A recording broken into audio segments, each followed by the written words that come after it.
Então, pessoal, boa noite, sejam bem-vindas, sejam bem-vindos a mais uma aula do Mente Consciente. Hoje o nosso tema vai ser Síndrome da Pessoa Boazinha.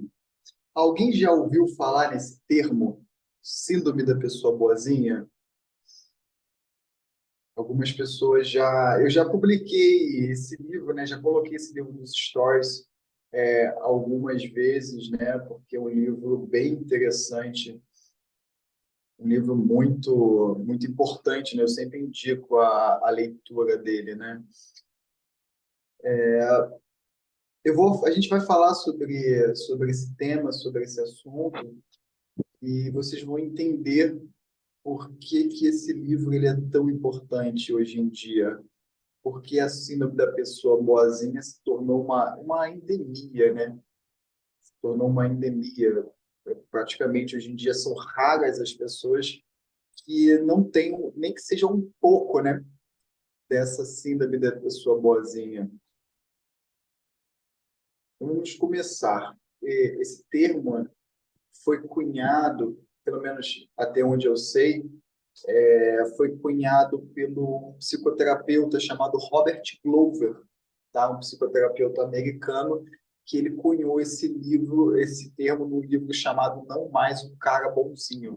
Né? E como ele mesmo fala no livro, apesar de ser voltado para um público masculino, os conceitos ali se aplicam tanto para homens quanto para mulheres. É porque ele, dentro do escopo de trabalho dele, ele só atende homens, mas isso não significa que não se abranja também ao público feminino. É apenas uma questão do trabalho dele, da especificidade do trabalho dele de ser mais voltado para homens, tá?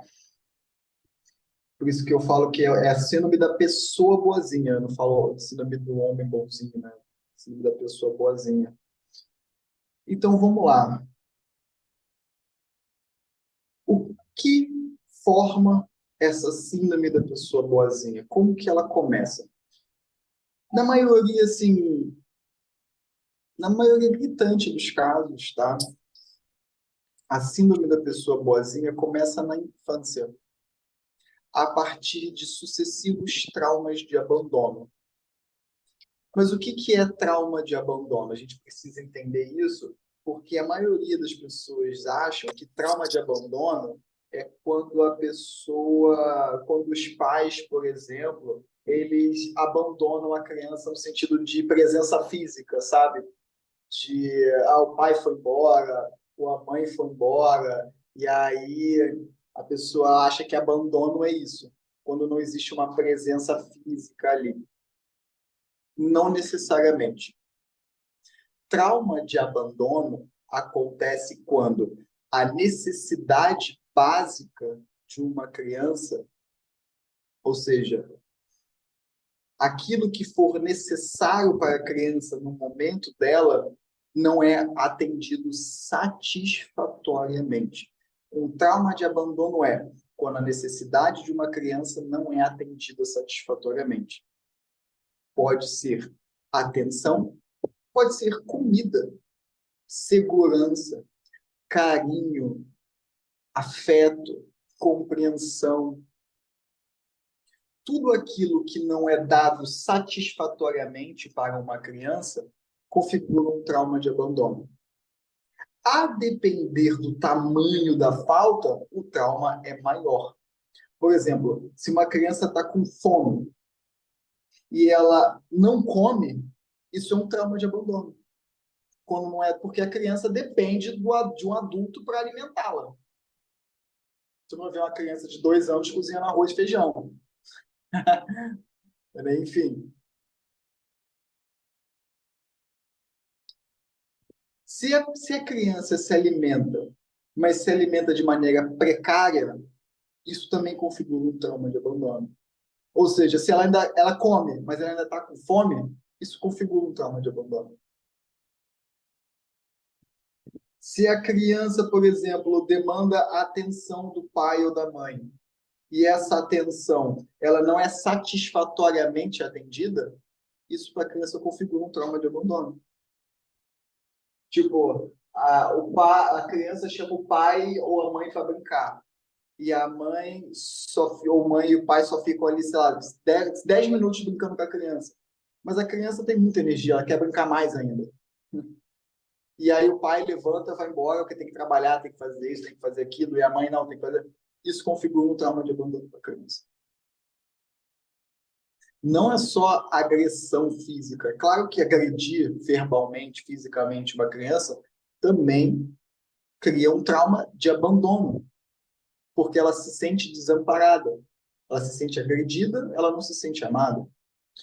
Existe uma corrente dentro da psicanálise, principalmente dentro da psicanálise winnicottiana e da psicanálise não, perdão, dentro da psicologia winnicottiana e ferenciana, de Sandor Ferenczi, fala, principalmente Ferenczi fala que quando um casal tem uma criança, né, o casal deve se adaptar à criança e não a criança deve se adaptar à vida do casal. É porque é o que acontece geralmente. O casal tem uma criança e é a criança que se adapte à rotina do casal, né? A criança que se adapte à rotina da família. Eles falam que isso é extremamente traumatizador. Porque uma criança não tem cognição suficiente para entender a rotina da família e se adaptar a ela. A família que tem que se adaptar às necessidades da criança. É por isso que hoje em dia a gente tem tantas pessoas boazinhas por aí. Porque a criança nasce já em dívida com os pais, né? A criança já nasce, ó, manda aí, se vira aí. A maneira como se cria seres humanos hoje em dia é extremamente errada. Pelo menos ao olhar de certas psicologias, né, certas teorias psicológicas, inclusive que eu percebo isso também, é que a maneira como hoje em dia cria-se pessoas, crianças, é extremamente errada, estúpida, na verdade, assim, né? Desde a gravidez, na verdade. Mulher, por exemplo, trabalhando com 8 meses de gravidez, 9 meses de gravidez, é só absurdo.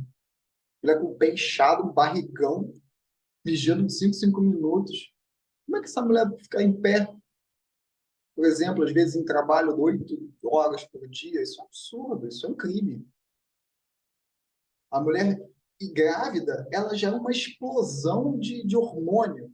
Ou seja, ela já passa por um estresse muito alto. Só por estar grávida. Já é um estresse muito grande, porque o corpo dela muda, é hormônio até dizer chega. Existem hormônios que só são liberados durante a gravidez. Tem uma criança sendo gerada dentro dela, várias coisas que acontecem. E ela ainda tem que, às vezes, ficar, sei lá, 8 horas dentro, no trabalho, às vezes em pé, pegando um ônibus lotado, transporte público lotado. Isso é um crime para ela e principalmente para a criança que está ali, que está sentindo todo aquele estresse daquela mãe. Porque a criança, no feto, bebê dentro da barriga da mãe, ela está sentindo tudo o que a mãe está sentindo. Inclusive se ele é rejeitado. Vocês sabiam disso? Hoje em dia, eu não vou falar para você que é comprovado isso, mas isso hoje em dia, dentro das teorias psicológicas, já é amplamente falado que uma criança, quando ela é rejeitada no ventre da mãe, ela já sente essa rejeição e o corpo dela se adapta a essa rejeição. Isso significa que traumas de rejeição pode acontecer, com traumas de abandono já acontecem na gravidez. A criança sabe. No feto, já está se criando ali, muitas vezes, uma pessoa boazinha, né? Então, assim, fechando essa parte, trauma de abandono é tudo. Não interessa se a rejeição é materna ou paterna. É trauma de abandono de qualquer maneira, tá? A criança sente tanto o que o pai, tanto que a mãe. A ligação com a mãe é muito mais forte. Mas, por exemplo, isso já é cientificamente comprovado. tá? Isso que eu vou falar agora é cientificamente comprovado. Se você coloca uma música, por exemplo, para uma criança no ventre escutar, quando ela sai da barriga da mãe e ela ouve a música, ela reconhece a música. Isso já foi cientificamente comprovado, eletrodos, computação e tudo mais. A criança, quando nasce, ela reconhece a música. E, por exemplo, se essa criança escuta uma determinada música numa situação de estresse, quando ele ouve novamente fora do ventre da mãe, e ele ouve essa música, ele sente o mesmo estresse de quando estava no ventre da mãe, só de ouvir a música. Ou seja, é quase que um condicionamento pavloviano dentro da barriga da mãe.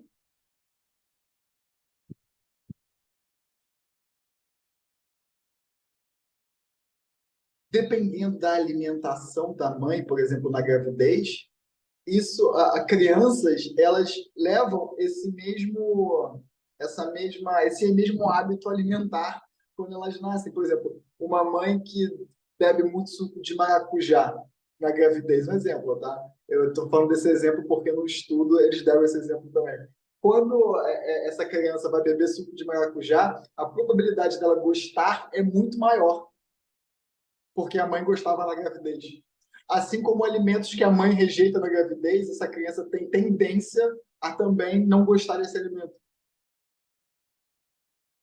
Isso tudo para mostrar o quê? Que essa relação social já está acontecendo no ventre. A criação de uma criança já acontece na gravidez, já está acontecendo ali. Antigamente se achava que feto não sabe nada, não sente nada, né? Tipo, não é nem um ser humano, né? Pessoal, já é um ser humano ali já. Coração começou a bater, já tem uma alma ali naquele corpo. O que anima o que anima o corpo físico, assim, digamos, quando a alma ela encarna de fato no corpo físico, é quando o coração começa a bater. É o que anima. Vocês podem perceber, existe morte cerebral. E você consegue manter um ser humano em coma, mesmo numa morte cerebral. Agora, você não consegue manter um ser humano se o coração para. O único órgão que, se parar completamente, o ser humano não consegue é o coração. O coração para, não tem mais vida ali. Vocês sabiam que a primeira célula que se forma espermatozoide e óvulo? Formou a primeira célula. Essa célula, da onde todas as outras se transformam, essa célula ela continua viva, ela não morre, ela fica no coração. Por isso que nas tradições orientais, principalmente na yoga, se fala que a chave da eternidade fica no coração, que as portas do céu ficam no coração, porque essa célula que contém a informação primordial da nossa perfeição fica no coração. Então, quando uma pessoa lá abre ou expande o chakra cardíaco, ela inicia o processo, entre aspas, espiritual dela, né? Não sei se vocês sabem, mas o coração, o campo eletromagnético do coração é 30 a 300 vezes mais forte do que o campo eletromagnético do cérebro. Ou seja, o coração ele é mais poderoso em termos eletromagnéticos do que o cérebro. O cérebro ele é elétrico, o coração magnético. Ou seja, o cérebro ele pensa, ele cria a forma, mas quem magnetiza a realidade é o coração. Ou seja, não adianta vocês visualizarem uma cena se vocês não estiverem sentindo. O cérebro, em termos elétricos de pensamento, ele é apenas um intérprete. O cérebro ele interpreta a realidade. Mas quem magnetiza é o coração. Por isso que muitas vezes ficar repetindo frases sem estar sentindo nada, muitas vezes o efeito é o contrário. O que magnetiza a realidade é o coração. Por isso que a clarisciência é a mediunidade mais comum que existe, que é aquela pessoa que chega no ambiente e sente alguma coisa, sente o sentimento da outra, ela está sentindo. A clarisciência é a mediunidade mais comum. Por quê? Porque o coração ele é o campo eletromagnético mais forte do ser humano, ou seja, mais sensível, mais expandido é o coração.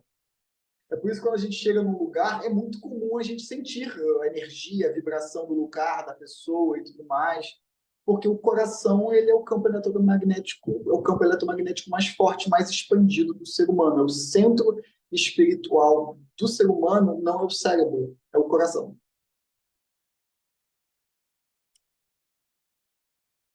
Voltando, fofocas. Fofocas espirituais. Voltando. O que acontece quando uma criança passa por sucessivos traumas de abandono? Ou seja, quando as suas necessidades não são satisfatoriamente atendidas. O que acontece na mente dessa criança? Qual o raciocínio que essa criança começa a criar? Toda criança ela é autocentrada por natureza, porque o ego dela, ou seja, a relação entre o eu e o outro, ainda está em formação. Principalmente até os 7, 8 anos de idade. A partir dos 7, 8, o ego começa a ganhar um pouco mais de forma, começa a se criar um narcisismo primário, que é natural também, de toda da infância.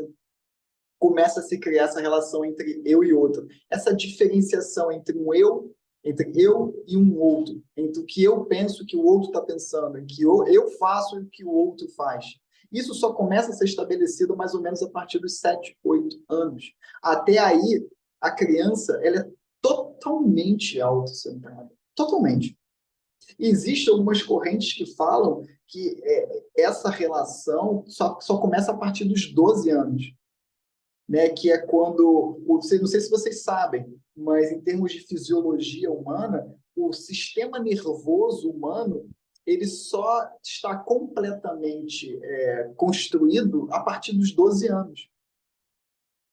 Até os 12 anos, o sistema nervoso, autônomo, simpático, parasimpático, toda a parte de nervo, nervosa, de impulsos elétricos, etc., só é totalmente construído aos 12 anos. Até lá, nem isso o ser humano tem construído completamente. Então, existem algumas correntes que até os 12 anos ainda... Mas, enfim, vocês entenderam onde eu quero chegar. O que acontece quando essa criança vai passando por sucessivos traumas de abandono? Como ela é autocentrada por natureza e ela é totalmente fundida com o ambiente, com as pessoas, ela vai achando que tudo o que acontece é culpa dela. Então, se ela está com fome e ela não recebe comida, o que eu estou fazendo de errado para não me darem comida? A criança não vai pensar, pô, meu pai e minha mãe são, pô, uns bundões que não estou com fome e não querem me dar comida. A criança não vai pensar isso. A criança vai começar a achar o que eu estou fazendo errado, porque só pode ser eu sou abandonado uma vez, duas vezes, 3, 4, 5, 10 vezes, às vezes no mesmo dia, só pode ser eu. Eu devo estar fazendo alguma coisa errada. Afeto, por exemplo, no sentido de segurança emocional, é uma necessidade básica na vida de uma criança. É questão de sobrevivência. Vocês sabem por que a criança, inclusive isso de trazer essa culpa, essa responsabilidade para si, é uma defesa egóica para a sobrevivência da criança. Sabe por quê? Outra coisa que já foi comprovada cientificamente, crianças que nascem em lares abusivos, violentos, criminosos, etc., o cérebro dessa criança às vezes chega a ser 13% menor do que um cérebro de uma criança que tenha nascido num lar de segurança alimentar, de segurança emocional, de segurança física. Ou seja, o QI, inteligência intelectual de uma criança que tenha nascido e crescido num lar desses é 13% menor. Ou seja, meritocracia, escambau. A meritocracia vai muito além da escola. Dependendo da família, do lar que essa criança nasceu, ela já está atrás. Então, a própria criança receber castigo, tapa, xingamento, abandonos, e transformar isso numa alucinação de que isso é amor, é uma questão. Ele faz isso por sobrevivência. O ego infantil faz isso por sobrevivência. Por quê? Para diminuir a carga de estresse. Então, se uma criança leva um tapa de um adulto, para a criança vai ser muito mais estressante se ela pensar: o meu pai me odeia. Vai ser muito mais estressante para ela. É claro que levar um tapa na cara já é estressante para uma criança. Agora, ela levar um tapa na cara do pai ou da mãe e pensar: mas eles estão fazendo isso porque eles me amam, é menos estressante. Ou seja, com essa carga de estresse menor, o biológico da criança consegue se desenvolver meio porcamente, mas melhor. Ou seja, transformar a violência que ele recebe em atos alucinatórios de amor é uma questão de sobrevivência para a criança. Tamanha é a covardia que é, por exemplo, agredir uma criança. Porque a criança, por sobrevivência, vai transformar, fantasiar que aquilo ali é amor. Porque ela sabe, o sistema biológico dela, psicológico dela, sabe que o estresse vai diminuir a possibilidade de sobrevivência dela na vida adulta. Por quê? Uma pessoa que sofreu tanto abuso, ela não vai... Cognição, pessoal. Estou falando cognição, intelecto, não vai conseguir, ela não vai conseguir estudar, ela não vai conseguir entender matéria, ela não vai conseguir, ela vai ter dificuldade de ler e escrever, ela vai ter diversos tipos de dificuldade.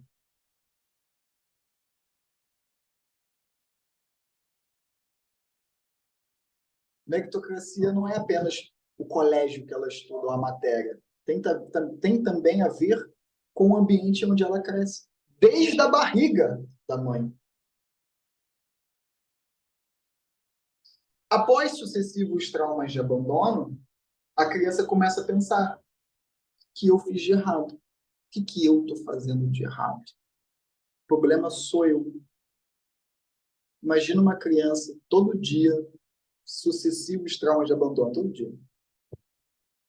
Vai chegar uma hora aonde a criança ela vai criar um paradigma de vida, ou seja, um sistema de crenças que gera um paradigma de vida, que o Robert Glover chamou de vergonha tóxica, que é literalmente o paradigma de vida, a crença central de: eu sou uma péssima pessoa. Eu tenho vergonha de ser eu mesmo. Eu sou ruim. A pessoa boazinha não é que ela raciocine e chegue num raciocínio crítico de que ela é ruim. Não. É a crença central dela: eu sou ruim. Eu sou péssimo. Eu sou errado. Eu sou uma pessoa vergonhosa. A vida dessa pessoa gira em torno dessa crença. Toda pessoa, toda criança que passa por sucessivos traumas de abandono na infância vai gerar essa síndrome da pessoa boazinha. Não importa se foram abandonos muito intensos ou menos intensos, ela vai ter nem que seja um pouco dessa síndrome. Por que esse livro eu divulgo tanto ele? Porque quem hoje em dia, qual criança hoje em dia não passa por nenhum trauma de abandono na infância? Pessoal, eu já vi, quem não já viu, mães amamentando criança olhando o celular. A criança está ali amamentando numa relação de cuidado, de amor, e a mãe está ali no celular. Tá nem Isso, você acha que o bebê, você acha que o bebê não está se tocando disso? Para o bebê que vê a mãe, a fonte de alimento, a fonte de amor, a fonte da vida para ele, e a mãe está nem aí.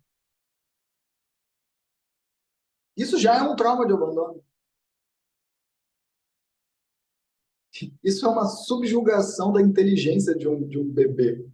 Ah, bebê não pensa, ele nem se toca, né? Nem sabe. Fazem isso com criança, né? Criança às vezes está querendo brincar e tá lá. O adulto no celular.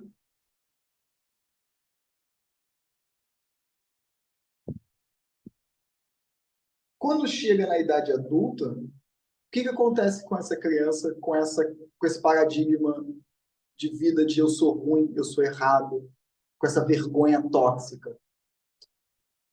Um dos sintomas principais que acontecem é a pessoa agradadora compulsiva. A pessoa ela não consegue desagradar de jeito nenhum. Por quê? Porque essa criança, ela vai que esse adulto criança, né, esse adulto infantilizado, porque esse adulto não sai da infância. Enquanto a infância não é resolvida dentro dele, a mente fica fixada na infância. Freud chamou isso de fixação. Quando acontece um certo trauma, dependendo da idade, na infância, a mente dessa pessoa fica fixada aonde aconteceu o trauma. É por isso que é muito comum se falar, hoje em dia, pelo senso comum, que pessoas que fumam ou que têm vícios orais, pirulito, tem que estar sempre mastigando, foram pessoas que tiveram traumas na infância, mais ou menos na fase oral, que é entre 0 e 2 anos, que é a fase da amamentação. Então, crianças que não foram amamentadas corretamente, ou às vezes crianças que levam muito tapa na boca. Qualquer coisa que gere um trauma nessa região, mas que no geral é não amamentação, etc. Essa criança ela se fixa, ela fragmenta fixamente nesse trauma, e quando chega na idade adulta, ela começa a desenvolver diversas fixações com a boca, na boca. E aí a pessoa tem que mastigar o tempo todo, tá fumando, ou compulsões alimentares. Enfim, obviamente que isso não é fechado, é só uma forma de falar, no sentido de são possíveis interpretações para certos traumas de certas pessoas, certos comportamentos de certas pessoas, tá? Enfim, dependendo da fase onde a criança sofreu um trauma, ela vai desenvolver algum tipo de transtorno, de compulsão, de vício e etc. Então, por que a pessoa, na síndrome da pessoa boazinha, ela não consegue desagradar? Porque essa pessoa ela busca compulsivamente por amor. Se ela desagrada alguém, qual é a resposta automática que ela interpreta? Se eu desagradar, essa pessoa vai deixar de me amar. Ou, se eu desagradar, eu perco a possibilidade de ser amado, de ser amada. Então, agradar compulsivamente é uma forma de afagar a dor da infância, dos abandonos. Então, agradar compulsivamente se torna uma forma de não entrar em contato com as dores do abandono.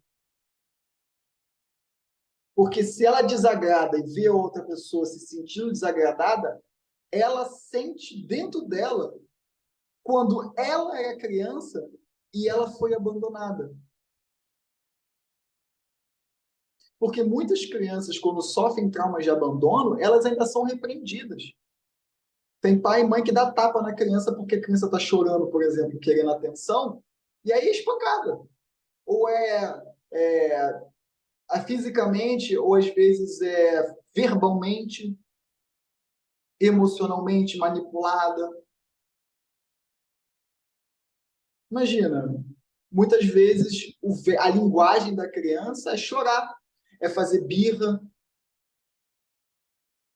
é fazer alguma travessura para chamar atenção. Por quê? Porque a atenção não está sendo dada satisfatoriamente. E aí o que acontece? A criança ainda é agredida verbalmente, psicologicamente, fazem chacota, humilha. Cada humilhação que eu já recebi de relato no Instagram, você nem imagina. Mas humilhações sérias, tipo, sei lá, humilhações no sentido da criança fazer uma travessura e a mãe mandar a criança ficar pelada na rua. Sei lá, para passar vergonha, tipo, coisas assim, sabe? Para passar algum tipo de humilhação. Ah, tu fez isso, então agora tu vai ver. E a pessoa adulta fala tudo que eu queria que a minha mãe e meu pai me olhassem, sabe? E dassem atenção. Na hora eu nem pensei muito porque eu estava fazendo aquilo. E ainda por cima é humilhada. Ou seja, amor para essas pessoas se torna uma experiência traumática. Se transforma numa experiência ansiogênica, né? Enfim. Então, essas pessoas, elas se tornam agradadores compulsivos. Vão agradar de tudo que é jeito possível.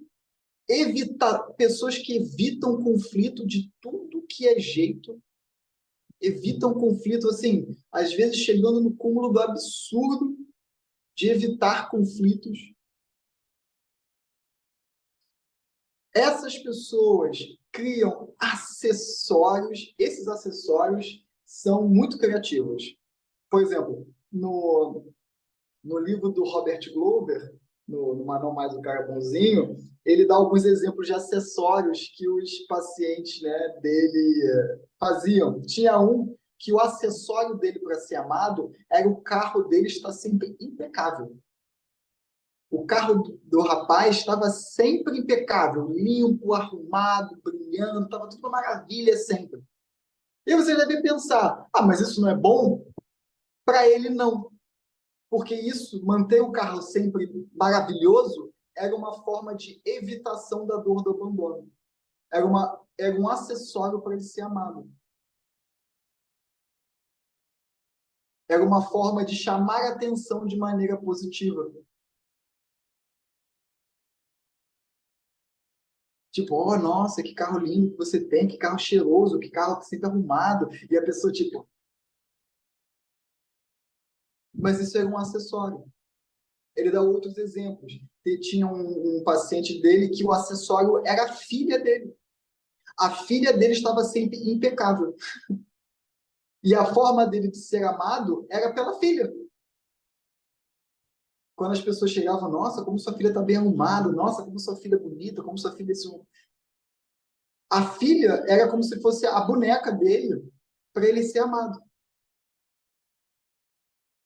Cada pessoa vai desenvolver certos tipos de acessórios para serem amadas. Vocês querem ver um tipo de acessório hoje em dia que, para mim, hoje em dia é o mais comum? Vocês querem saber qual é?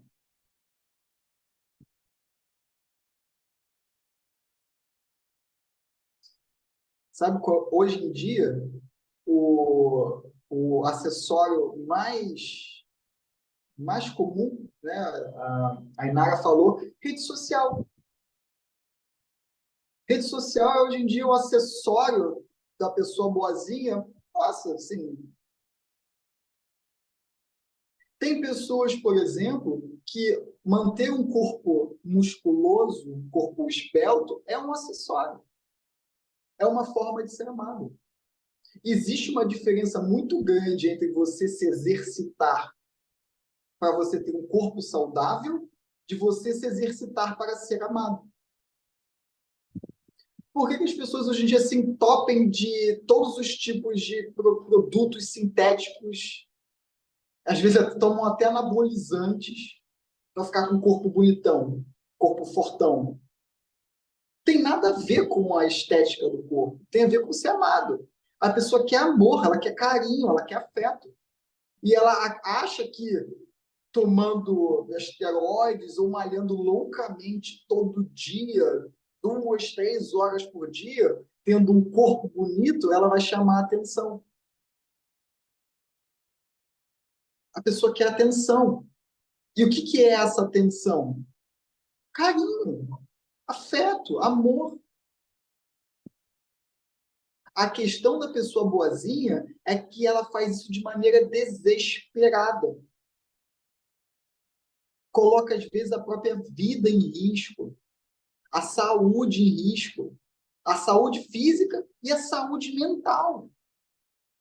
É muito comum pessoas boazinhas se relacionarem com pessoas totalmente quebradas. Por quê? É muito fácil de você agradar pessoas quebradas. Quanto mais quebrada uma pessoa está, mais ela vai precisar de ajuda, né? Mais ela vai precisar de alguém ali que vai satisfazer as vontades dela. Então, pessoas com síndrome da pessoa boazinha só se relacionam com pessoas quebradas. Pessoas com essa síndrome não vão se relacionar com pessoas mentalmente saudáveis, emocionalmente estáveis e maduras, porque não tem como agradar. Como é que você vai agradar um Buda? Ou, sei lá, não tem como. Como é que você agrada uma pessoa mentalmente saudável, emocionalmente estável? Não é tão simples assim. Não é tão simples, porque a pessoa ela já se satisfaz. Ela não precisa de alguém ali compulsivamente agradando ela o tempo todo. Ela quer alguém para compartilhar o bem-estar e saúde que ela já vive. Ela não quer alguém ali que vai ficar ali compulsivamente querendo agradar. Uma pessoa boazinha, quando ela se encontra uma pessoa mentalmente saudável, emocionalmente estável e madura, não dá liga, não consegue. A própria pessoa boazinha se sente mal, porque ela fica ali compulsivamente agradando, e a outra pessoa fala, mas eu não quero. Por que você está fazendo isso? Não, não quero. Mas como você não quer? Você não quer que eu fique te ligando de 5 minutos para saber como você está? Não, não quero. E a própria pessoa boazinha fica se sentindo mal, ela se sente angustiada. Porque ela não tem como salvar aquela outra pessoa. Por isso que não dá. Não dá. Eu já fiz um vídeo, respondi um stories uma vez, falando sobre a importância da gente ter uma boa relação conosco mesmo, que essa relação interna vai ser a referência da nossa relação externa. A pessoa com a síndrome da pessoa boazinha não tem essa referência interna saudável. A vida dela vai ser o quê? Evitar a dor do abandono. Ela já está sentindo essa dor. Essa dor, ela é uma constante na mente dela. O trauma do abandono é uma constante. A crença central está lá, eu sou ruim, eu sou errado. Imagina a mente de uma pessoa boazinha é a seguinte, eu sou ruim, eu sou errado, eu sou ruim, eu sou errado. Tipo assim, eu estou andando na rua, uma pessoa tropeçou do outro lado da rua. A pessoa boazinha vai pensar, o que que eu fiz de errado para aquela pessoa ter tropeçado? É tipo isso. E tem pessoas que chega, é pior do que isso. Eu já, eu já, eu já conversei uma vez com uma menina que ela foi roubada no trabalho. Tipo assim, ela trabalhava numa empresa e aí todos os funcionários da empresa ganharam um kit. Porque às vezes, né, quando a empresa presta serviços para uma outra empresa, aí a outra empresa, né, dá presente, né, dá aqueles brindes e tudo mais, e aí ela recebeu um kit. Cada funcionário recebeu um kit e tudo mais, que foi deixado na mesa de cada funcionário. E aí, quando ela foi abrir o kit dela, veio faltando. E ela descobriu que alguém pegou coisas do kit dela, que era legal, e pegou. Quando ela veio conversar comigo, ela chegou para mim e falou assim: Mas Henrique, eu não entendo o que que eu faço de tão errado para as pessoas me detestarem no trabalho a ponto de me roubar. Olha, né? Olha a alucinação. Olha, olha que coisa quase insana, né? É uma insanidade. Ela foi roubada e o questionamento dela é: eu não sei o que eu faço de errado para as pessoas me odiarem. Eu não sei o que eu faço de errado para as pessoas não gostarem de mim. Ela foi roubada, furtada, né, no trabalho. Eu respondi ela: você está de brincadeira, né? Tá de brincadeira. Aí eu conversei com ela, né? Enfim, e ela entendeu. E aí ela disse que no dia seguinte chegou no trabalho, botou os cachorros para fora e a pessoa que furtou devolveu. E quando devolveu, ainda disse que a culpa foi dela, porque ela não tinha voltado na hora certa, sei lá, ela chegou, ela voltou alguns minutos atrasadas da reunião, e aí ele furtou porque ela não estava lá na hora que ela devia estar. E ela se sentiu culpada, falou: nossa, é verdade, nossa, caraca, tá vendo como eu sou uma pessoa tão ruim? Pessoas narcisistas, quando vem pessoas com síndrome da pessoa boazinha, olha, é prato cheio. Pessoas boazinhas é prato cheio para narcisista. Pega, dobra, amassa, faz o que quiser e a pessoa vai estar lá achando que ela é errada de tudo. Pessoas narcísicas farejam, assim, ó, farejam de longe pessoas com síndrome da pessoa boazinha. E deitam e rolam. Porque sabem que essas pessoas têm, têm o ego delas distorcido da realidade completamente. Não é que a pessoa, como eu falei, não é que a pessoa raciocine que ela fez algo errado, tipo, aconteceu alguma coisa, deixa eu pensar aqui qual é a minha parcela de responsabilidade. Não, eu já sou errado, eu já sou errada. Eu preciso esconder que o meu erro, eu preciso esconder o quão ruim eu sou. A pessoa tropeçou do outro lado da rua. Deixa eu me esconder para ninguém descobrir que a culpa foi minha. Entende? A pessoa não raciocina. Será que eu fiz alguma coisa? Não, não é isso. Ela quer esconder o quão ruim ela é. E aí, mais outro motivo para namorar pessoas quebradas. Mais outro motivo para namorar pessoas instáveis, completamente. Drogadictas, alcoólatras. É muito comum pessoas com síndrome da pessoa boazinha namorar pessoas viciadas em entorpecentes, como álcool e drogas. É muito comum. Porque essa pessoa claramente está precisando de auxílio, de ajuda. É alguém para ela salvar. Pessoas com síndrome da pessoa boazinha também adoram se relacionar com narcísicos. Porque é uma pessoa que vai reforçar o quão ruim ela é. O narcisista chega e fala: tá vendo como tu é ruim porque tu fez isso? Aí tu fala: nossa, é verdade, nossa, como que eu sou ruim.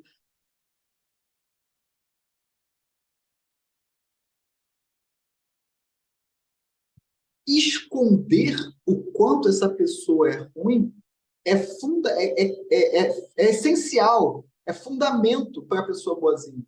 Ela precisa esconder o quão ruim ela é. Porque se as pessoas virem o quão ruim ela não vai ser amada. Então, o que eu faço? O que a pessoa boazinha faz? Namora pessoas quebradas. Porque a atenção vai para o erro dela, vai para o vício dela, vai para o problema dela. E ninguém olha para os meus. E eu me escondo. A pessoa boazinha, quando ela é confrontada, a primeira coisa que ela faz é o quê? Mas e você que faz isso? E você que é viciado? E você que é quebrado? E você isso? Ela não pode ser confrontada de jeito nenhum com essa crença dela, porque senão ela vai ter que reviver os traumas de abandono extremamente dolorosos para ela. Então, pessoas com síndrome da pessoa boazinha, infelizmente, elas não têm capacidade de amar. Elas não amam genuinamente. Na verdade, elas são extremamente manipuladoras. Elas são extremamente camaleões sociais. Por incrível que pareça, pessoas boazinhas são extremamente manipuladoras, porque ela vai te manipular para te agradar. Mas não pense que a pessoa está te agradando porque ela gosta de você, não. Ela está te agradando para receber algo em troca, que o Robert Glover vai chamar de contratos ocultos. Ó, eu vou fazer tudo por você, mas em troca, eu também quero que você faça isso tudo por mim. Agora, a pessoa que está sendo agradada, ela não sabe desse contrato oculto. E aí, o que acontece? Pessoas boazinhas agradam. Agradam, vão dando, vão só agradando, agradando, agradando. Quando a outra pessoa que está sendo agradada não faz aquilo que se espera da pessoa boazinha, ela explode. Ela se torna extremamente agressiva. Ela se torna extremamente agressiva. Ela xinga, ela agride, ela joga na cara. Mas isso tudo que eu faço por você, é assim que você me retribui.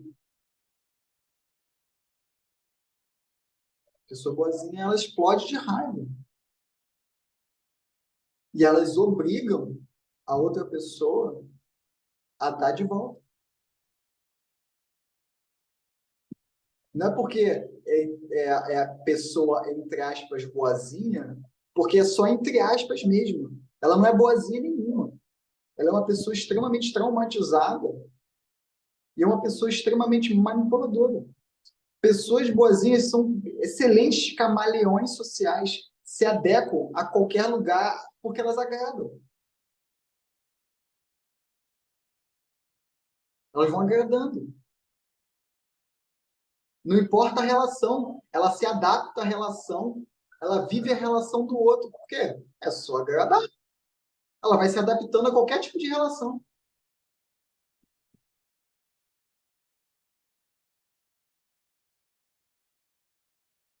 Eu não cobro isso, não.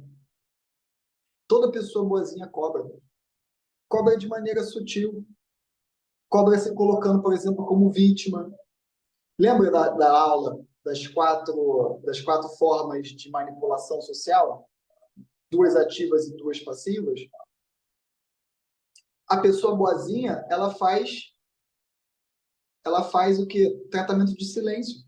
Quando ela não recebe de volta o amor, a aceitação, a validação. Ela fica com raiva. A pessoa que posta, por exemplo, a mulher que posta book de virilha, hoje em dia é muito comum. Você viu entrando no Instagram por exemplo, de uma mulher, é muito comum, principalmente mulheres bonitas ou que têm um corpo bonito, tem foto que é só a virilha. Aí você abre assim, fala o quê? Essa mulher tá fazendo o quê? Ela tá fazendo propaganda de biquíni? Não, é só a virilha. Book de virilha, book de bunda e book de peito. Tem Instagram de mulheres que é só isso.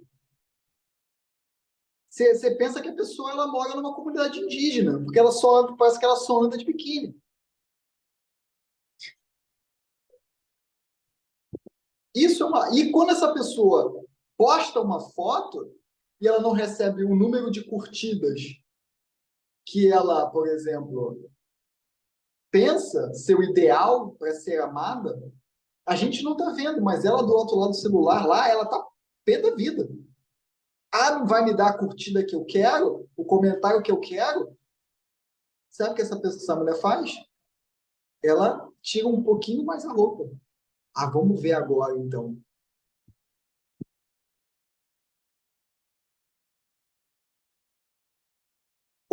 Eu já vi casos, por exemplo, que essa mulher manda mensagem para as amigas. Ah, não vai curtir minha foto, não? É sério. Você não viu que eu postei? Aí a pessoa posta. Não satisfeita com postar no feed o book da virilha, peito e bunda, ela ainda coloca nos stories também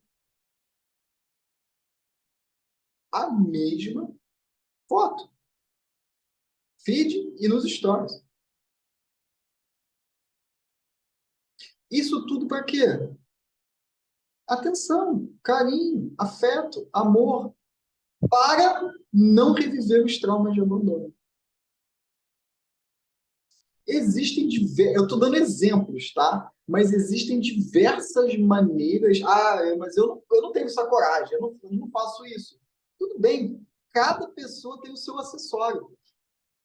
Cada agradador compulsivo tem o seu acessório.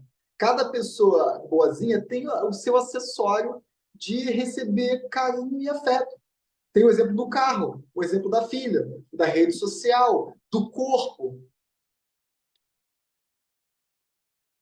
Existem vários acessórios, infinitas possibilidades. Cada um vai fazer, cada pessoa boazinha vai se adaptar para receber essa atenção, receber esse carinho. Sempre querendo alguma coisa em troca. Toda pessoa boazinha, quando ela agrada, ela não está agradando porque ela simplesmente quer servir, quer ajudar. Ela está agradando porque ela quer algo em troca. O que ela quer em troca? A atenção, a validação, o afeto, a aceitação, que muitas vezes é a curtida, é o like, é o elogio, é a atenção, não importa da maneira que seja.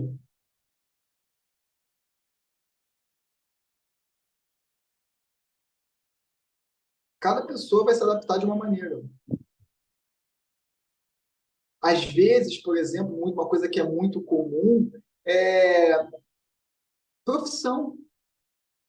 A pessoa, por exemplo, quer ser médica. Mas essa pessoa não tem, ela não quer ser médica. Ela não tem, tem menor apreço pelo ser humano. Mas um médico, uma médica, é bem visto na sociedade. Então, essa pessoa vai fazer medicina não é porque ela tem o dom que ela gosta, porque é alguma coisa que ela sente que ela deve servir. É porque é pelo status social. Por que muitas das pessoas hoje em dia querem dinheiro? Não é porque o dinheiro vai facilitar experiências ou para proporcionar uma vida boa para a família. Essa pessoa ela quer dinheiro por quê? Porque ela quer ser poderosa. E o dinheiro, sim. O dinheiro é sinônimo de poder na sociedade atual que a gente vive. Quanto mais dinheiro você tem, mais possibilidades, né, de, enfim, de várias coisas, de facilidades que você tem na sua vida. Então, o que essa pessoa quer é poder, atenção.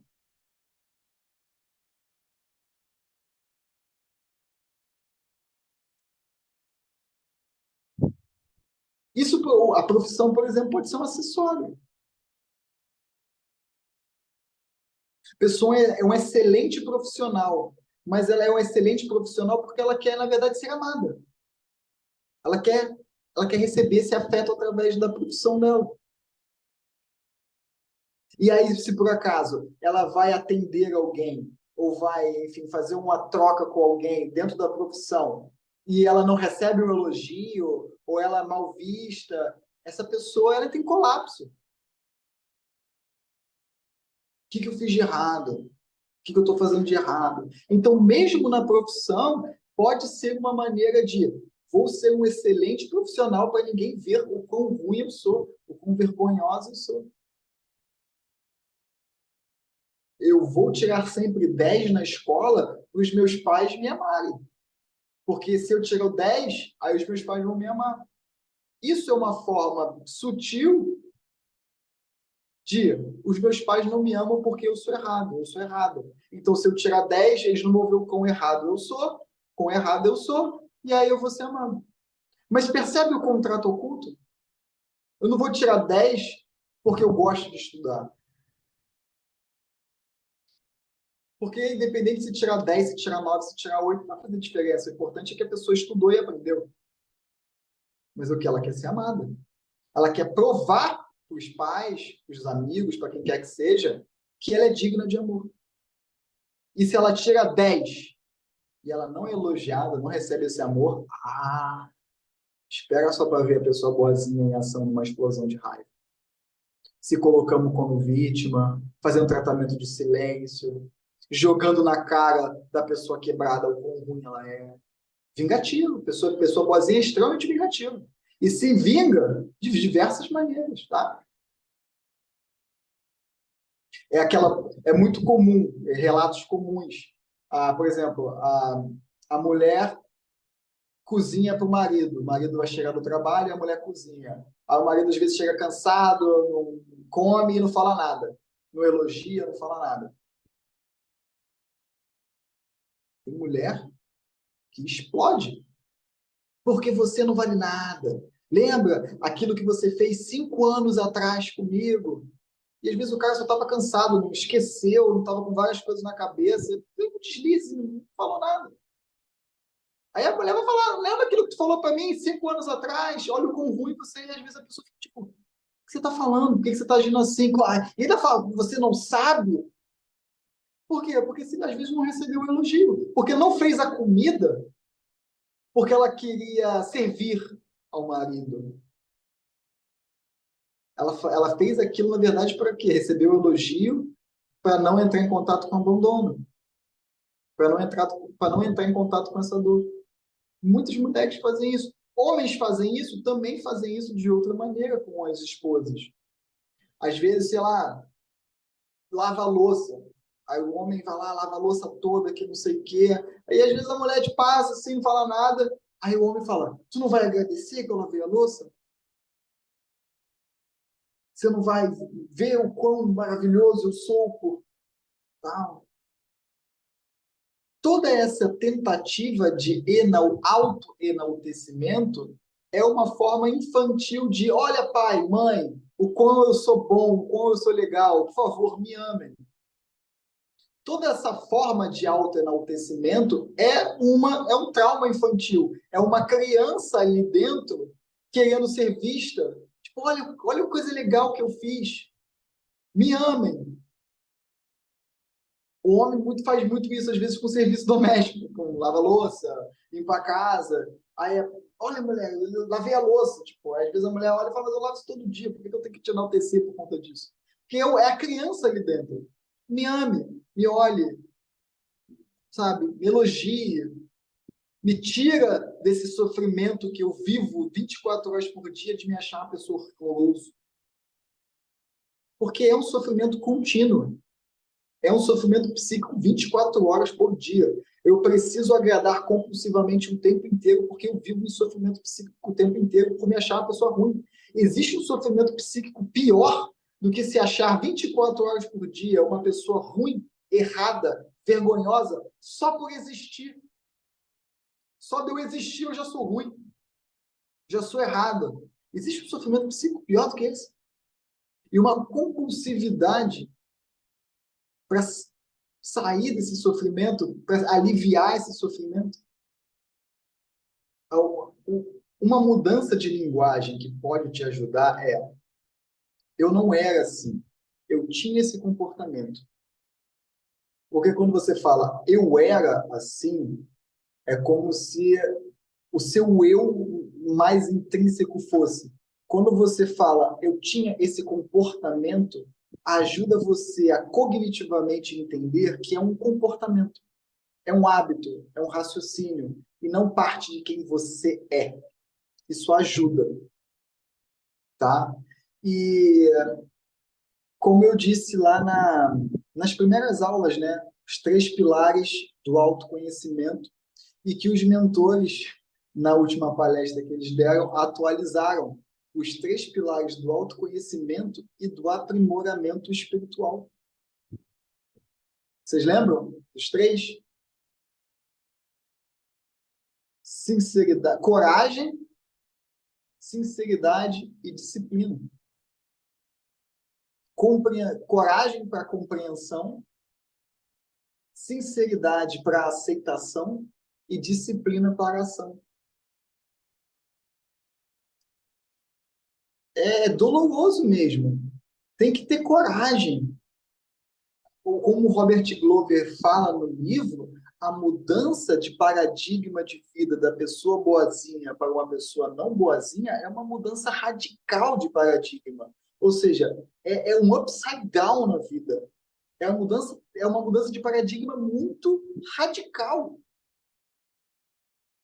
Não é uma mudançazinha bobinha, vamos mudar um comportamentozinho ali, tipo acordar meia hora mais cedo. É literalmente mudar a personalidade da pessoa.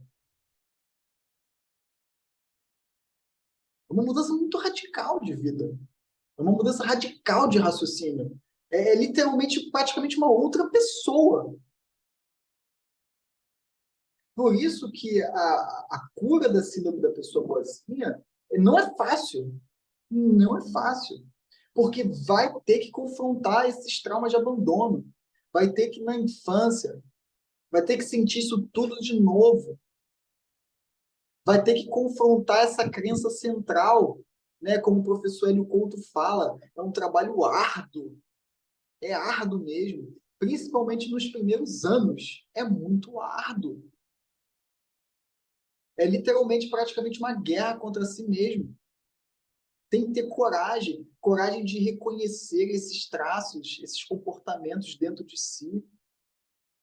Sinceridade para aceitar realmente, cara. Que bosta. Mas é a verdade, é a realidade, sabe? E tem que ter disciplina.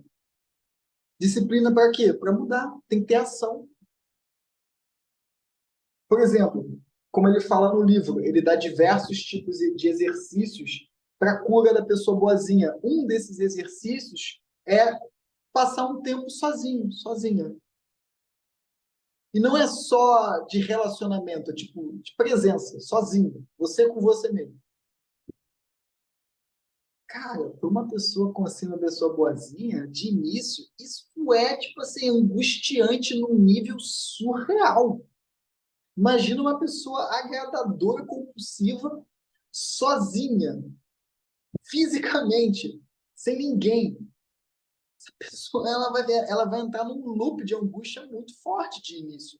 Vai ser angustiante. Por isso que para uma pessoa boazinha meditar é extremamente angustiante. Por quê? Porque quem ela vai agradar? Tem ninguém para agradar. Nem ela mesma. Tipo assim, é não agradar ninguém, é não querer nada, não fazer nada. Para uma pessoa, como uma pessoa boazinha, compulsiva, agradadora, como todas são, é extremamente angustiante meditar. E a pessoa se sabota de tudo que é jeito para meditar. Você pode oferecer, eu posso oferecer o Clube da Yoga de graça. Pode fazer, de graça para você. Ah, por quanto tempo? Tempo limitado. A pessoa não faz. Ela foge. Mas não é que ela foge do Clube da Yoga. Ela foge de entrar em contato com esses traumas de abandono. Porque na meditação, invariavelmente, vai entrar. Quando a pessoa passa um tempo sozinho, sozinha, ela vai entrar com isso, porque essa é a realidade que está acontecendo dentro dela. Esse primeiro exercício, que é um dos mais simples que ele passa no livro, de início, já é muito doloroso, já é muito angustiante. Alguém fez a pergunta, deixa eu ler aqui. Entrar em contato seria trazer a consciência.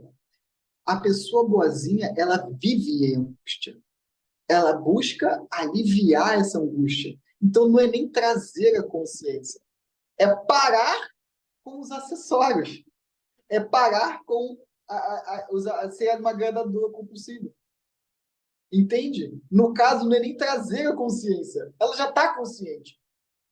Ela só precisa parar de início com essa compulsividade em querer agradar, com essa compulsividade em buscar a aprovação, o amor dos outros de qualquer maneira. Às vezes, quando eu atendo uma pessoa boazinha, uma das coisas que eu falo para ela é fazer jejum de rede social. Porque é muito comum pessoas boazinhas utilizarem a rede social como como acessório de amor. Jejum de rede social. De 7 dias, sei lá, eu começo 24 horas sem. Às vezes a pessoa tem 24 horas sem Instagram, por exemplo, para essa pessoa é extremamente angustiante. Muito angustiante. Porque muitas vezes é o acessório principal dela. Entende? Essa angústia já é 24 horas por dia. Já é inerente. Ela agrada compulsivamente, né? Ela tem os seus acessórios compulsivos para evitar de sentir isso que ela sente o tempo todo. Então, ficou sozinho, sozinha, sem a presença de ninguém, sem ninguém para agradar, sem nada, nem rede social, é muito angustiante. Mas a pessoa precisa fazer isso. Ah, Henrique, não tem uma pílula, um remédio? Não, pessoal, tem não. Não tem uma frase mágica que vai me salvar? Não tem um portal 1111, 1212, 1010? Não tem nada que vai me salvar, não. Ah, não tem a técnica mágica, sei lá, Scrubbles Healing? Scrubbles Healing, que a pessoa vai colocar a mão na minha cabeça e eu vou estar curado? Não, isso não existe. Isso aí são formas de simplesmente ganhar dinheiro na mão de pessoas que estão, que estão desesperadas. Não tem pastor, padre, monge, freira, Scrubbles Healing, que vai curar uma pessoa, com assim, a pessoa boazinha botando a mão na cabeça, dizendo umas palavras mágicas. Não. Isso é para ganhar dinheiro de pessoas, infelizmente, desavisadas, ignorantes. Tem que botar a mão na massa. E é doloroso para dedéu. Dói pra caramba. É investir tempo, dinheiro, em terapia, sabe? Meditação, yoga, trabalhos introspectivos. Às vezes, para a pessoa boazinha sentar, sei lá, para fazer um desenho, já é angustiante. Qualquer coisa que faça essa pessoa virar os olhos para dentro, a atenção psíquica para dentro, já é muito angustiante.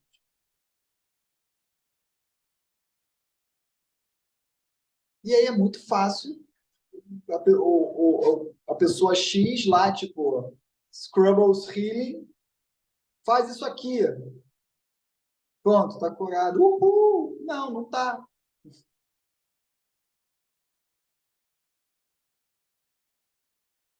Eu já atendi uma vez uma pessoa que ela tem uma síndrome da pessoa boazinha tão forte,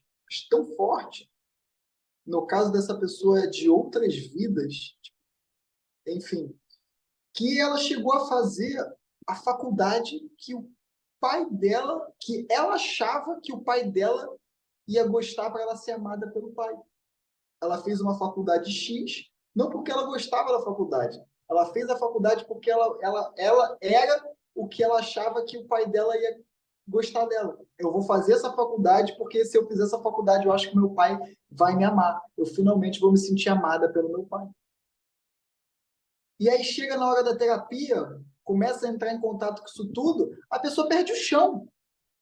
A vida dela girou em torno disso, a faculdade, o trabalho, o casamento. Tem mulher que casa com um homem porque o pai vai amar. Ai, se eu casar com esse homem aqui, porque tipo, tudo gira em torno disso, entende? É uma fixação, é uma compulsão. Eu vou me casar. Não é que a mulher goste daquele homem, ou às vezes o homem gosta daquela mulher. É porque essa mulher os meus pais vão amar. E se meus pais amarem, eu vou ser amado. Eu vou ser amado. Então a vida gira em torno de agradar compulsivamente. Criando, às vezes, o casamento se torna um acessório. O meu marido, a minha esposa, é uma forma de ser amado pelo meu pai. São casos reais. Imagina essa pessoa na terapia, entrando em contato com isso tudo. Cara, é uma dor dilacerante. A pessoa tem vontade de enfiar a cara assim, sabe? E se essa pessoa não tiver um auxílio ali de um psicoterapeuta firme, forte, cara, essa pessoa às vezes entra num estado depressivo. ou abandona a terapia e finge que aquilo nunca aconteceu na vida dela. Ela vai fingir que todas aquelas sessões e tudo que ela descobriu não existe. E ela vai ter que se esforçar com mais força ainda para manter a pessoa boazinha, porque uma vez visto, não tem como desver. Ela vai ter que se esforçar ainda com mais força. Então, vocês percebem como não é fácil para a pessoa com síndrome da pessoa boazinha mudar esse paradigma de vida? Ficar sozinho, por exemplo, sem relacionamentos às vezes, ou fisicamente, tirar um tempo, 24 horas para ficar sozinho, sem a presença de ninguém. Uma pessoa boazinha, mano, não tem como. Sem rede social, sem nada, ixi, a pessoa surta. Figurativamente falando, essa pessoa não vai ficar bem. E é para não ficar bem mesmo, para ela entrar em contato com esse não ficar bem e começar a elaborar isso dentro de você. Os acessórios, se desfazer dos acessórios. Outra coisa que é dificílimo, que ele conta lá no livro, que o rapaz que tinha o carro todo bonitinho, um dos deveres de casa dele é o carro ficar nojento. O carro nojento, um mês sem lavar. Percebam, não é que o carro arrumado, limpo, seja uma coisa ruim. Para ele, era um acessório. Então, temporariamente, ele precisava se desfazer daquele acessório. Ou seja, não lavar o carro. Mas fazendo isso de uma maneira, claro, controlada, sabe? Junto com o auxílio de um terapeuta ali e tudo mais, porque era muito angustiante para o cara. Foi extremamente angustiante sair com o carro sujo e não receber um elogio por isso. Um dia que a pessoa deixa de lavar o carro, já é angustiante. E tem que sentir essa angústia, tem que lidar com ela, para se aprofundar nisso, para quebrar essa compulsão de agradar. Dependendo dos acessórios, né, que muitas de vocês possam estar usando, se desfazer desse acessório é desagregador. Desagregador. Então, a palavra da cura da pessoa boazinha, vocês querem chutar qual é? Uma palavra resume a cura da pessoa boazinha. Vocês sabem qual é? Sempre falo ela lá no Instagram. Meditação é a chave.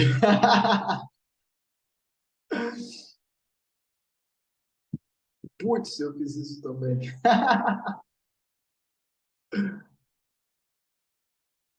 Alguém falou ali, ó. Autonomia.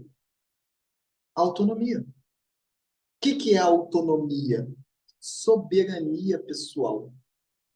Capacidade de autogoverno.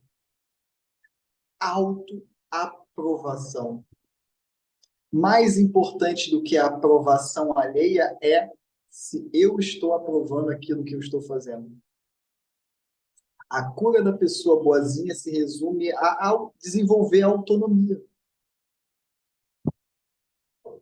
Amadurecer nesse sentido. Porque a pessoa boazinha ela está presa na infância. Ela está presa na infância. Transferindo a falta de afeto das suas necessidades básicas serem atendidas para as outras relações. Então, a cura da pessoa boazinha literalmente é a autonomia. Desenvolver autonomia, desenvolver soberania pessoal, desenvolver autoaprovação. Eu vou fazer tal coisa. Eu estou aprovando o que eu estou fazendo? Ou eu estou fazendo para ganhar a aprovação de alguém? Ah, Henrique, quer dizer que a aprovação do outro não é importante? É importante, mas mais importante do que a aprovação do outro é a autoaprovação. Primeiro tem que vir a autoaprovação. A aprovação do outro se torna uma referência. Por exemplo, às vezes eu posso estar autoaprovando um comportamento meu, mas que é errado, ruim ou que me faz mal, mas eu não estou percebendo isso. Mas eu auto me aprovo. Aí eu auto me aprovo, sei lá, comer fast food todo dia. Mas aí, a, a aprovação do próximo pode se tornar uma referência, mera referência mesmo, assim, para eu elaborar se o que eu estou fazendo é simplesmente refletir, para trazer reflexão. Se o que eu estou fazendo é bom para mim ou não. Às vezes eu como fast food todo dia. Aí chega o marido, a esposa, amigo, amiga, família, etc. E fala assim, mas pô, isso tá legal, isso não é legal, isso é errado. Toma aqui texto, artigos, etc. Tal, não sei o que, para você ver o quanto isso é errado. Apesar de eu auto me aprovar comer fast food todo dia, eu posso pegar essa desaprovação alheia para fazer uma autorreflexão.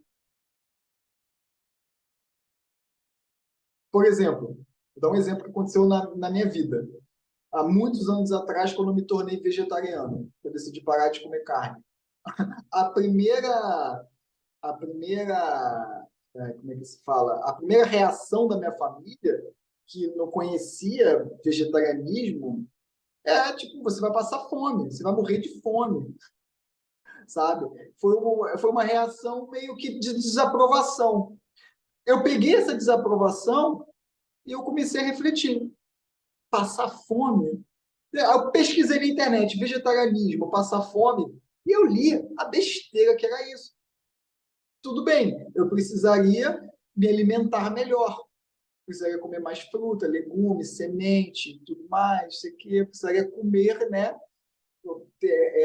formas de proteína vegetal e tal, que não sei o que, B12, clorela. Mas passar fome, não. Tem pessoas que são vegetarianas, veganas há 40, 50 anos. Inclusive, tem mais saúde do que as pessoas que comem carne. Então, assim, não, tá errado isso. Ou seja, a minha autoaprovação era o vegetarianismo. A desaprovação deles foi mera referência para eu refletir.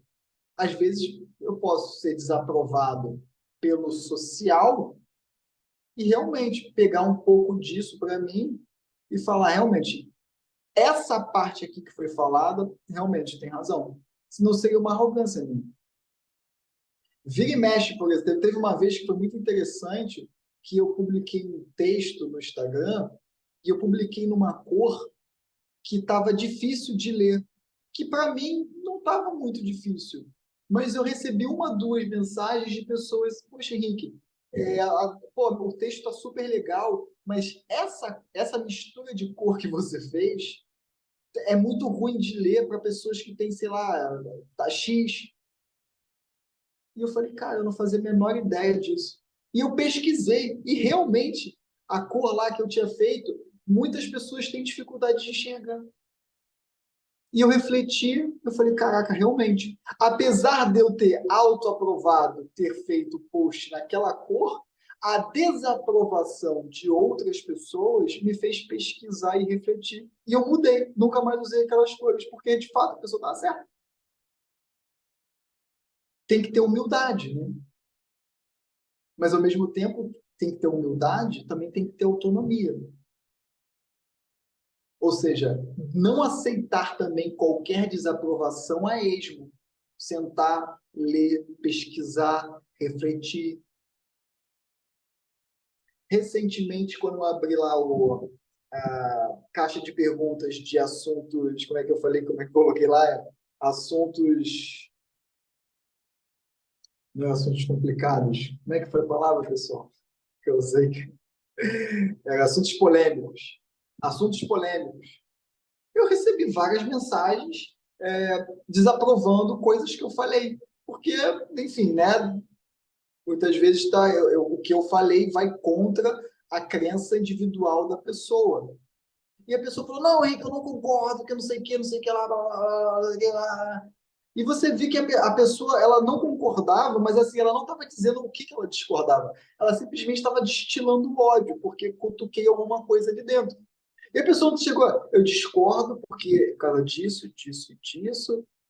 Teve uma pessoa que chegou para mim e falou assim, eu discordo totalmente disso, isso não tem nada a ver com o que você falou, essa informação é falsa. Eu respondi assim, não, essa informação é verdadeira e está aqui, está aqui, está aqui a prova. E a pessoa falou, caraca, é verdade. Ou seja, foi uma reação por dissonância cognitiva.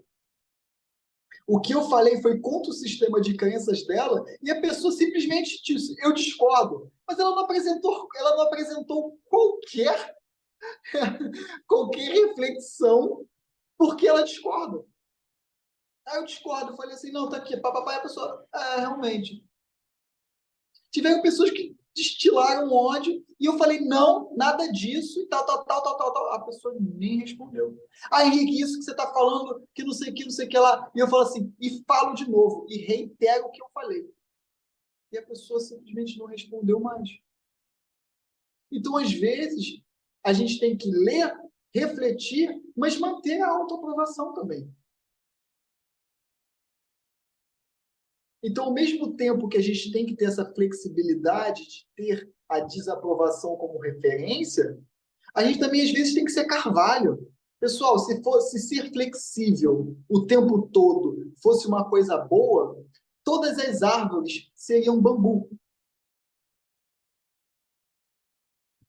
Mas a gente tem o bambu e a gente tem o carvalho, que pode passar a tempestade que for, que nem se mexe. Às vezes, a gente tem que ser bambu. Às vezes, tem que ser carvalho. Sem autonomia, tu vai ser bambu o tempo inteiro. Falar para cá, falar isso, beleza, fala aquilo, é verdade. Tu vai ser um camaleão, tu vai ser bambu. Tu vai ser boneca de pano, puxando para cá, puxando para lá. A autonomia é o que dá essa firmeza quando necessário dentro da flexibilidade. A autonomia é o equilíbrio, é o que traz o equilíbrio para a flexibilidade. É a autonomia que traz a firmeza, a virilidade, a força, a concentração. Porque senão a pessoa vira um bambu. Vai lá para cá, vai lá para cá, vai lá para cá o tempo inteiro. A autonomia é fundamental para o desenvolvimento e amadurecimento do ego. É fundamental. Amadurecimento do ego é igual à autonomia. Com a autonomia que a pessoa começa a desenvolver a autorresponsabilidade. Sem autonomia não existe autorresponsabilidade. Sem autorresponsabilidade não existe sequer amadurecimento espiritual, né? Depois assistam lá a aula que eu falo sobre ego e transcendência do ego. A importância de amadurecer o ego para conseguir transcender o ego, senão o ego vai ficar o quê? Sempre maturo aqui. A autorresponsabilidade é o que faz o quê? Esse caminhar de amadurecimento do ego.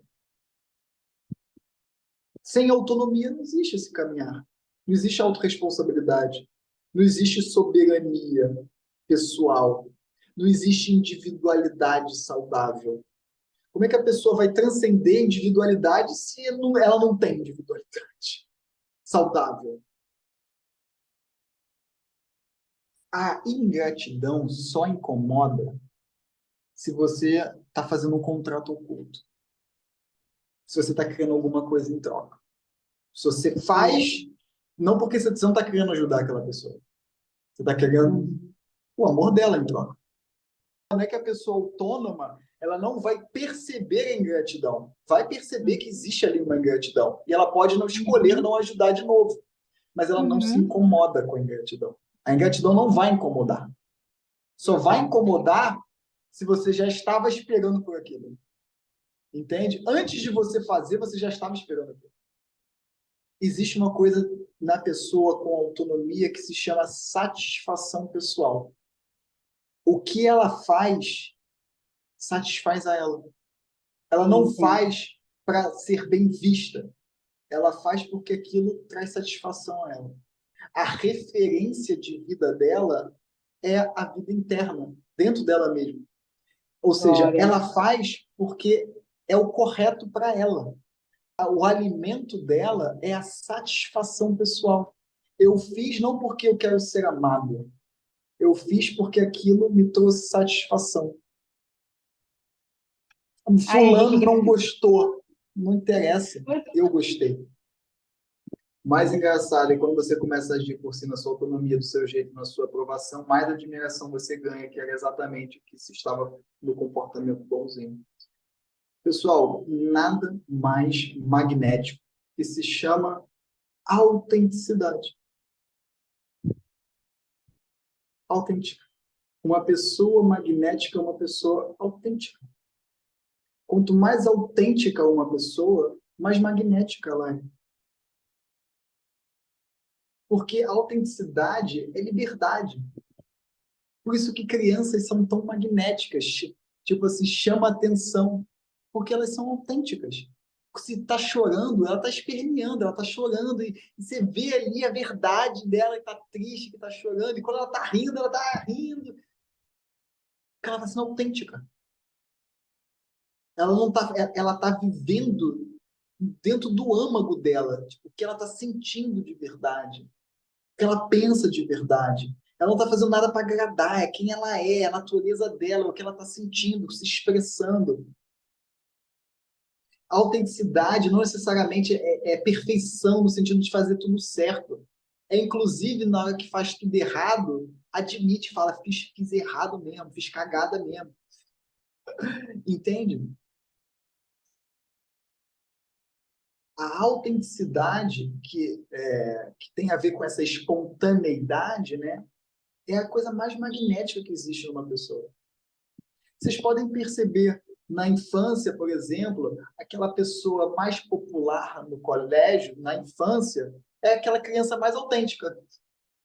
Não necessariamente a mais bonita, mas era a mais autêntica.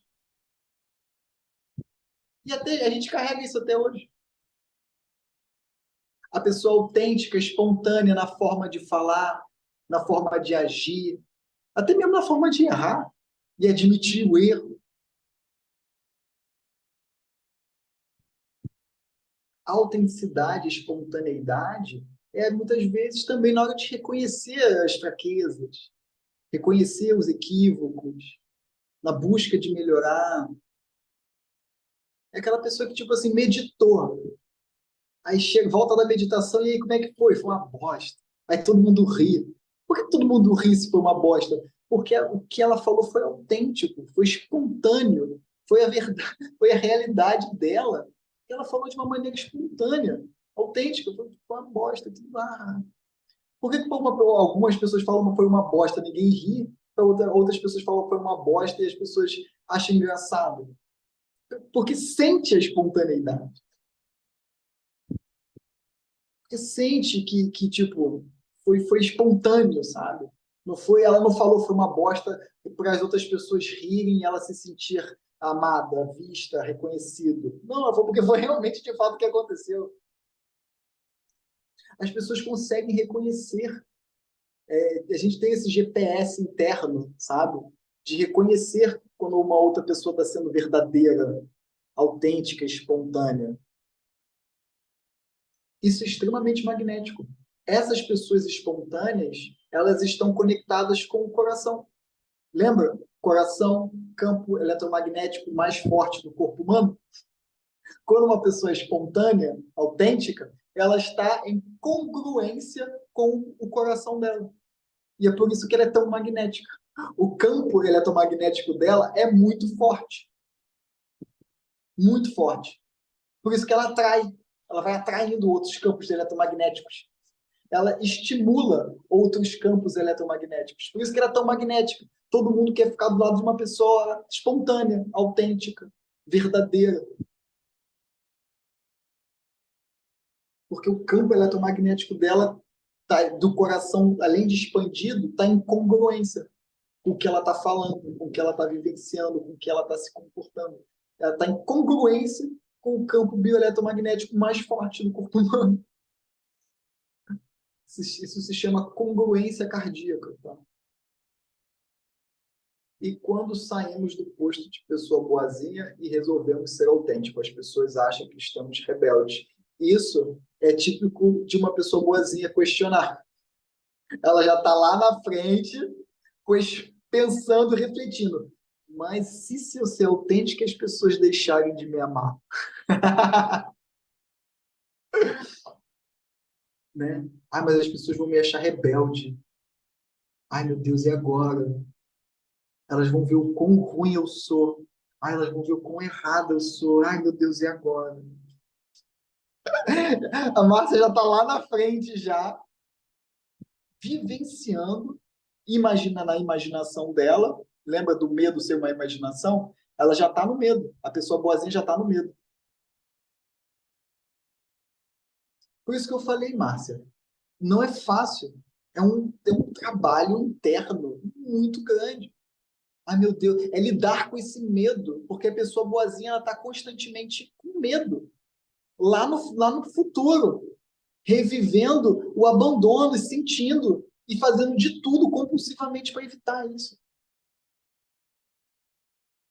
Não é fácil.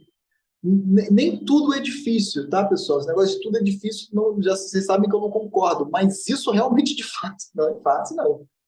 É um trabalho duro, por muito tempo. Olha, é muito raro hoje em dia, muito raro. Bota raro nisso, viu? A pessoa não ter nada da síndrome da pessoa boazinha hoje em dia. Muito raro. Porque as pessoas hoje em dia estão muito traumatizadas. Os pais hoje em dia, não só hoje em dia, né, mas, sei lá, de mais muitas décadas para cá, o negócio tá cada vez pior. Tá cada vez pior. Hoje em dia, eu pelo menos não conheço nenhuma criança que não tenha passado por um abandono na infância. Está piorando, cada geração que passa está piorando, sabe? Aí hoje em dia tem muitos pais que ao invés de tipo, fazer de uma maneira correta, dá tudo para a criança. Eu conheci pessoas que a mãe cortava comida e dava na boca do filho de 20 anos. Juro para vocês. Não estou brincando. O filho de 20 anos lá com o celular jogando joguinho e a mãe cortando o alimento e dando na boca. Isso, pessoal, também é um trauma de abandono, tá? Por quê? Porque a criança não está, as necessidades dela não estão sendo satisfatoriamente atendidas, que é a necessidade muitas vezes de desenvolver autonomia. Assumir responsabilidades também é uma necessidade básica na infância. Então, isso, por incrível que pareça, satisfazer todas as vontades de alguém, isso também gera abandono. Você tá na verdade, você está alejando aquela criança, alejando o adulto, né?